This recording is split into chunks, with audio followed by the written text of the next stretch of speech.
अस्सलाम वालेकुम जी। असी इस टाइम जिला मिंट गुमरी साहिवाल उत्थे खलोते हैं। तुहानू पता है ये आलू की फसल इत्थे हुंदी है। आलू का इलाका है। चिप्स वाले आलू भी बनते, दूए हांडी रोटी वाले भी आलू होंगे। तो इत्थे असी वीडियो बनाई है। तो वीडियो तो मैं तुहानू दस के नाल दस के बनानी सी, लेकिन वो ट्रैक्टर वाला टेप ही बंद नहीं करता। वो कहता साडी एवरेज घट जाती है जे टेप बंद करके पट्टी। बड़ी औखी है, 2 मिनट बंद कराई तो दसन वास्ते। बाकी मैं वीडियो बना ली है, मैं तुहानू उंज नाल दस देना भी ये किदां किदां कर रहे काम। ठीक है, चलदा बटन चलिए।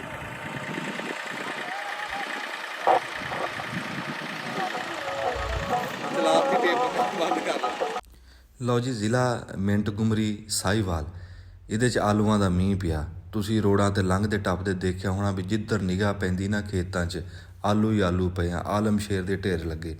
ਇਹ ਅੱਜ ਕੱਲ੍ਹ ਅਸਲ ਦੇ ਵਿੱਚ ਨਾ ਮੀਂਹ ਨਹੀਂ ਪਿਆ, ਇਹਨਾਂ ਨੇ ਗੱਡੇ ਸੀਗੇ। ਇਹ ਸਾਹੀਵਾਲ ਦੀ ਪਛਾਣ ਹੀ ਇਹੀ ਬਣ ਗਈ ਆਲੂ, ਵੀ ਇਹਦੇ 'ਚ ਆਲੂ ਬਹੁਤ ਗੱਡ ਹੁੰਦੇ। ਅੱਜ ਕੱਲ੍ਹ ਪਟਾਈ ਹੋ ਰਹੀ ਹੈ ਮਾਸ਼ਾਅੱਲਾ। ਆਹ ਆਲੂ ਜਿਹੜਾ ਮੈਂ ਤੁਹਾਨੂੰ ਦਿਖਾ ਰਿਹਾ, ਇਹ ਆਲੂ ਆ ਚਿੱਟਾ। ਇਹ ਚਿਪਸ ਵਿੱਚ ਪੈਂਦਾ, ਇੱਦਾਂ ਪੱਟ ਹੋ ਰਿਹਾ। ਆ ਟਰੈਕਟਰ ਦੇ ਮਗਰ ਮਸ਼ੀਨ ਆ, ਉਹ ਵੱਟ ਦੇ ਉੱਤੇ ਟੁਰਿਆ ਜਾਂਦਾ ਅਤੇ ਉਹ ਵੱਟ ਨੂੰ ਪੱਟ ਕੇ ਨਾ ਮਿੱਟੀ ਹੇਠ ਅਤੇ ਆਲੂ ਤਾਂ ਆਈ ਜਾਂਦੇ। ਇੱਦਾਂ ਫਿਰ ਉਹ ਆਲੂ ਦਿਖਣ ਲੱਗ ਜਾਂਦੇ ਆ ਅਤੇ ਉਹ ਚੁਗਣ ਹੀ ਰਹਿ ਜਾਂਦੇ ਆ, ਪੱਟਣ ਦੀ ਲੋੜ ਹੀ ਨਹੀਂ। ਇਹ ਜਦੋਂ ਮਸ਼ੀਨ ਨਹੀਂ ਸੀ ਉਦੋਂ ਬੰਦਾ ਬਹੁਤ ਔਖਾ ਹੁੰਦਾ ਸੀ ਆਲੂਆਂ ਵਾਲਾ, ਅਤੇ ਹੁਣ ਤਾਂ ਮਿੰਟ ਲੱਗਦਾ ਕਿੱਲਾ ਪੱਟ ਕੇ ਅਤੇ ਆਉਗੇ ਮਗਰੋਂ ਆਪਣਾ ਦੁਨੀਆ ਚੁਗੀ ਜਾਂਦੀ ਹੈ। ਇਹ ਚਿੱਟਾ ਆਲੂ ਆ, ਇਹ ਚਿਪਸ ਵਾਲਾ। ਇੱਕ ਹੁੰਦਾ ਰੱਤਾ ਆਲੂ, ਜਿਹੜਾ ਰੱਤਾ ਉਹ ਪੈਂਦਾ ਹਾਂਡੀ ਰੋਟੀ ਦੇ ਵਿੱਚ, ਆ ਸਾਲਣ ਦੇ ਵਿੱਚ ਪੈਂਦਾ। ਚਿੱਟਾ ਚਿਪਸ 'ਚ ਪੈਂਦਾ। ਐਤਕੀ ਚਿੱਟੇ ਦਾ ਸਾਈਜ਼ ਵੱਡਾ ਹੋਇਆ, ਇਹ ਠੰਡ ਨੂੰ ਇਹਨੇ ਮੰਨਿਆ ਨਹੀਂ। ਅਤੇ ਜਿਹੜਾ ਲਾਲ ਆਲੂ ਸੀਗਾ ਉਹ ਇੱਦਾਂ ਹੋਈ ਵੀ ਪਹਿਲਾਂ ਧੁੰਦ ਪੈਂਦੀ ਰਹੀ, 20 ਦਿਨ ਧੁੱਪ ਨਿਕੜੀ ਨਹੀਂ ਅਤੇ ਉੱਤੋਂ ਕੱਕਰ ਪੈ ਗਿਆ। ਉਹ ਜਿਹੜਾ ਰੱਤਾ ਆਲੂ ਸੀ ਨਾ ਉਹਦਾ ਸਾਈਜ਼ ਛੋਟਾ ਰਹਿ ਗਿਆ। ਪਰ ਜਿਹੜਾ ਚਿੱਟਾ ਆਲੂ ਸੀਗਾ ਇਹਦਾ ਸਾਈਜ਼ ਫਿਰ ਵੀ ਖਾਸਾ ਬਣ ਗਿਆ। ਪਰ ਅੱਲਾ ਬਰਕਤ ਪਾਵੇ ਵੀ ਇਹ ਜ਼ਿਮੀਦਾਰ ਆਪਣਾ ਰਿਜ਼ਕ ਕੁੰਜ ਰਹੇ ਆ, ਅਤੇ ਬੜੀ ਆਸ ਲਾਈ ਹੁੰਦੀ ਹੈ ਜ਼ਿਮੀਦਾਰ ਨੇ। ਅੱਲਾ ਤਾਲਾ ਇਹਨਾਂ ਦੀਆਂ ਆਸਾਂ ਪੂਰੀਆਂ ਕਰੇ ਜੀ। ਆ ਟਰੈਕਟਰ ਹੁਣ ਪੱਟ ਕੇ ਗਾਂਹ ਚਲਾ ਗਿਆ ਅਤੇ ਮਗਰੋਂ ਆ ਲੇਬਰ ਲੱਗੀ ਆ। ਇਹ ਇੱਕ ਫਸਲ ਦੇ ਨਾਲ ਨਾ ਰੱਬ ਦੀ ਜ਼ਾਤ ਨੇ ਕਈਆਂ ਦਾ ਰਿਜ਼ਕ ਜੋੜਿਆ ਹੁੰਦਾ, ਕਈ ਘਰਾਂ ਦਾ।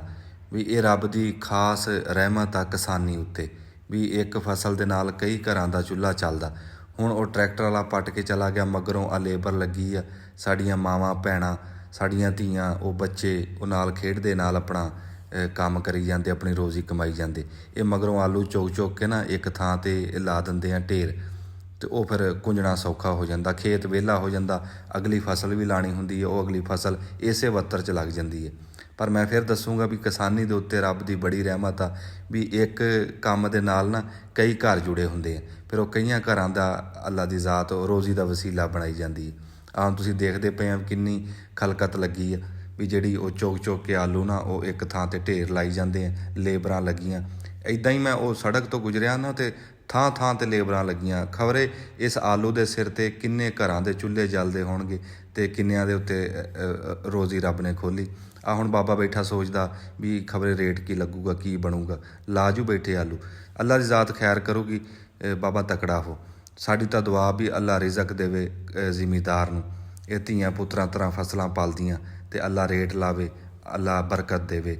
ਜੋ ਆਸਾਂ ਲਾਈਆਂ ਜ਼ਿਮੀਦਾਰ ਨੇ ਉਹ ਆਸਾਂ ਪੂਰੀਆਂ ਕਰੇ। ਕਈ ਬੰਦੇ ਤਾਂ ਸਟੋਰ ਕਰ ਲੈਂਦੇ, ਅਤੇ ਕਈ ਜਿਹੜੇ ਆ ਉਹ ਨਾਲ ਲੱਗਦੀ ਵੇਚ ਲੈਂਦੇ ਆ। ਜਦੋਂ ਪਟੀਂਦਾ ਆਲੂ ਸ਼ੁਰੂ 'ਚ ਉਦੋਂ ਤਾਂ ਰੇਟ ਪੂਰਾ ਜਿਹਾ ਹੀ ਹੁੰਦਾ, ਫਿਰ ਗਾਂਹ ਬਣਦਾ ਚਲਿਆ ਜਾਂਦਾ। ਪਰ ਚਲੋ ਅੱਲਾ ਰੋਜ਼ੀ ਦੇਵੇ ਜੀ। ਅਖੀਰ ਦੇ ਉੱਤੇ ਨਾ ਮੈਂ ਆਲੂ ਫੜ ਕੇ ਮੈਂ ਕਿਹਾ ਚਲੋ ਤੁਹਾਨੂੰ ਕੋਈ ਗੱਲ ਸੁਣਾਉਣਾ, ਕੋਤਲੀ ਹੇਠਲੀ ਮਾਰਦਾ। ਪਰ ਉਹ ਟਰੈਕਟਰ ਵਾਲੇ ਨੇ ਟੇਪ ਹੀ ਨਹੀਂ ਬੰਦ ਕੀਤੀ। ਸਾਡੇ ਇੱਥੇ ਨਾ ਜਿੰਨੇ ਵੀ ਜ਼ਿਮੀਦਾਰ ਟਰੈਕਟਰਾਂ ਵਾਲੇ ਆ ਨਾ, ਉਹਨਾਂ ਦਾ ਹਿਸਾਬ ਆ ਜਿਵੇਂ ਢੱਗੇ ਨੂੰ ਘੁੰਗਰੂ ਵਾਲਾ ਹੁੰਦਾ ਸੀ, ਵੀ ਉਹ ਖੜਕਦਾ ਰਹੇ ਨਾ ਅਤੇ ਉਹਨੂੰ ਆਸਰਾ ਜਾ। ਇੱਦਾਂ ਟੇਪ ਦੀ ਉਹ ਸਮਝ ਤਾਂ ਆਉਂਦੀ ਨਹੀਂ ਹੈ ਡਰਾਈਵਰ ਨੂੰ, ਪਰ ਉਹ ਚਲਾਈ ਰੱਖਦੇ ਆ। ਚਲੋ ਇਹਨਾਂ ਦੀ ਮਰਜ਼ੀ।